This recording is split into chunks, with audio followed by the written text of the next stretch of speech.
primary markets. This is how risky they all are at the moment, really.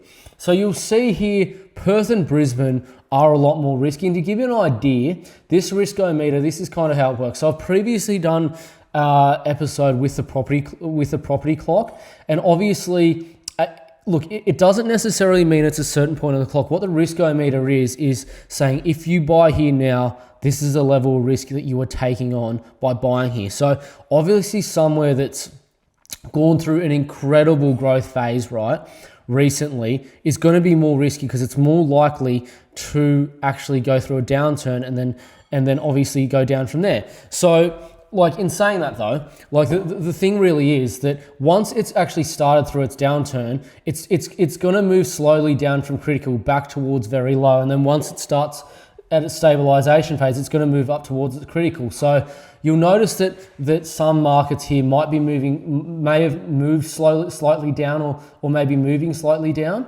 but you know, that's kind of where it's at. So to give everyone an idea, Perth is definitely the most risky market of the primary markets, 100%, simply because it has done so well and it's getting to that kind of close to winner's curse stage.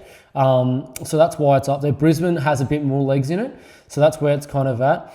You kind of New South Wales major markets, so your Sydney Basin, Sydney, Newcastle, Wollongong, Central Coast markets.